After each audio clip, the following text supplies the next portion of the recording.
بسم اللہ الرحمن الرحیم۔ السلام علیکم ورحمۃ اللہ وبرکاتہ۔ تمام سننے والوں کو میرا سلام۔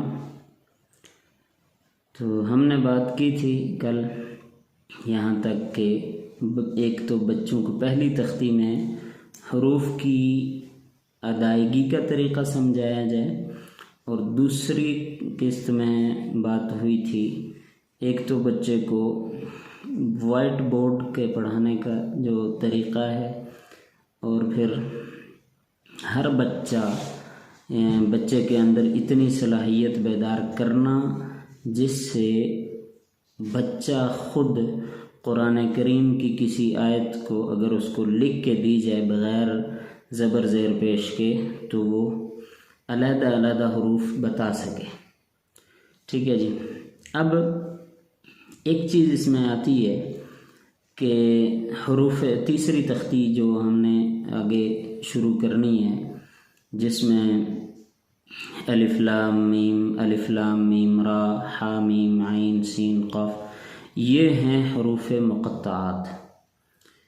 تو ایک چیز تو یہ ذہن میں رکھیں کہ یہ جو تختی ہے کم از کم ہر بچے کو یہ زبانی یاد ہونی چاہیے، اور اس کو زبانی یاد کروانے کا طریقہ یہی ہے کہ تھوڑا تھوڑا بچے کو بتا دے کہ اتنا آج پڑھ لو، اتنا کل۔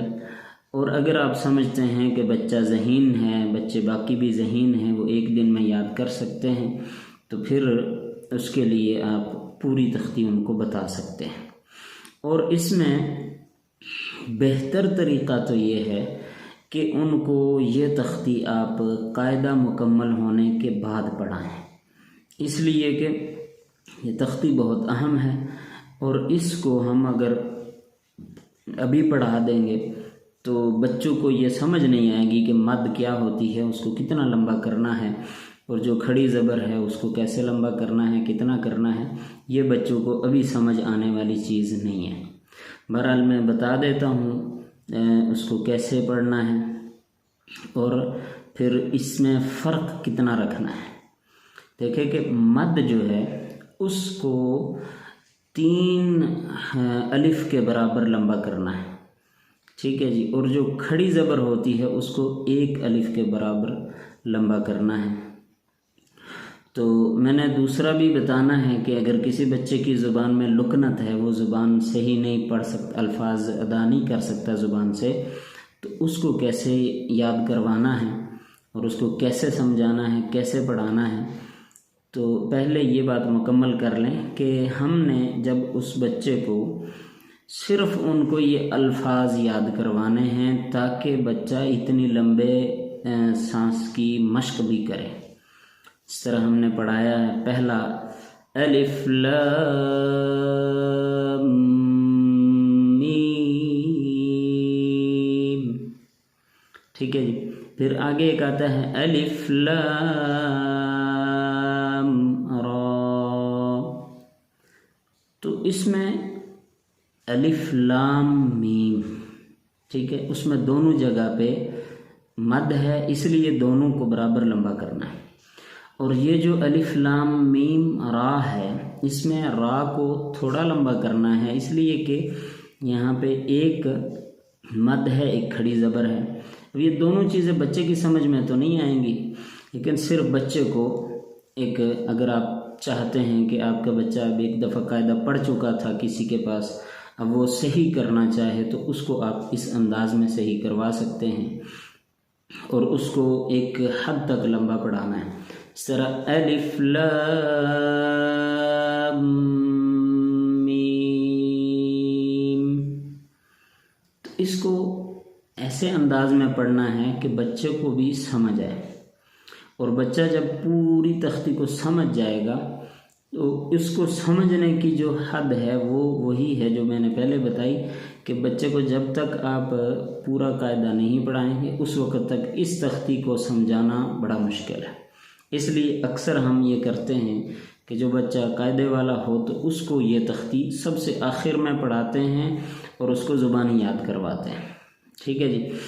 بہرحال یہ الف لام میم را، پھر اسی طرح کاف ہا یا عین صاد، ایک لے ہونی چاہیے جو آپ کی مد کی ادائیگی کو واضح کرے.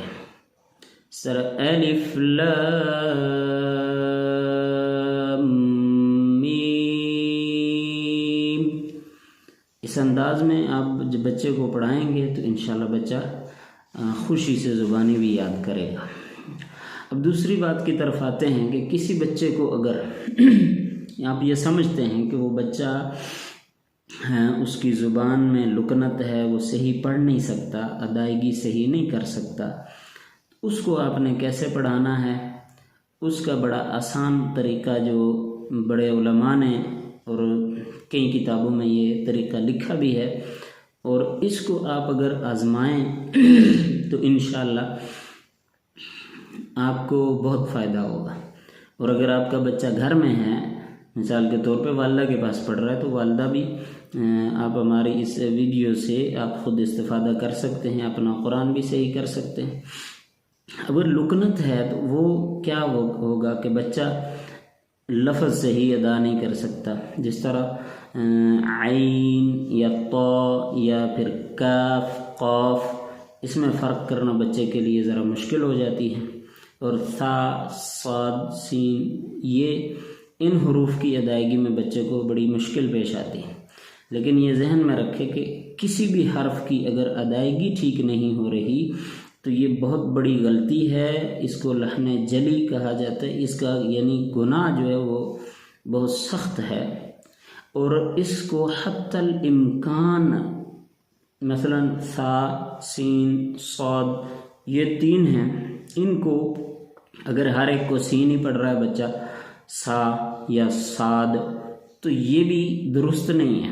اس کو بہتر کرنے کے لیے آپ نے بچے کو پہلے شروع دن سے ہی یہ سکھانا ہے کہ آپ نے طرز لگا کے پڑھنا ہے. جس طرح پڑھ لیا با تا ثا جیم، اس طریقے سے بچے کو ہر حرف پہ طرز لگوانی ہے.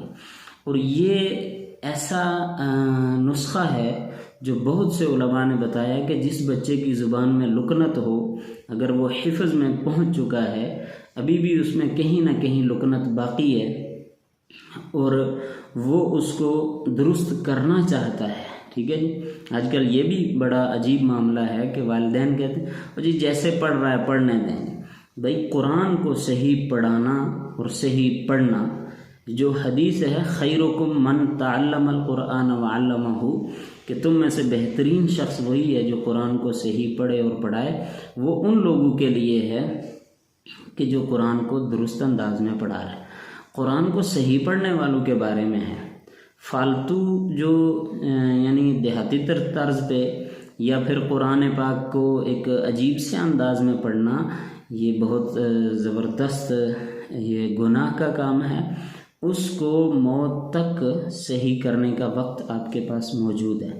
تو لہٰذا کوشش یہ کریں کہ ہر بچے کو آپ روزانہ کے اعتبار سے جو سبق دیں وہ بچے کو روزانہ کے اعتبار سے یاد ہو. اور جب بچے کا امتحان، ہر تختی کے بعد آپ نے امتحان لینا ہے. یہ جو پہلی 2 تختیاں ہیں ان کے بعد جو ہے وہ امتحان، وہ میں نے کل بتایا تھا کہ آپ نے یہ کرنا ہے، وائٹ بورڈ کے اوپر کچھ لکھ کے ایک آیت مثال کے طور پہ الحمدللہ رب العالمین یہ لکھ دیا. اس کا آپ نے بچوں سے پوچھنا ہے بیٹا یہ بتائیں آپ کہ شروع میں کیا ہے اور کون سا حرف ہے، اور الحمد کے اندر کون کون سے حرف جمع ہیں. یہ جب بچے کو آپ مشق کروائیں گے تو انشاءاللہ بچہ چلے گا. اور اس میں بہتری لانے کے لیے آپ کو زیادہ وقت درکار نہیں ہوگا.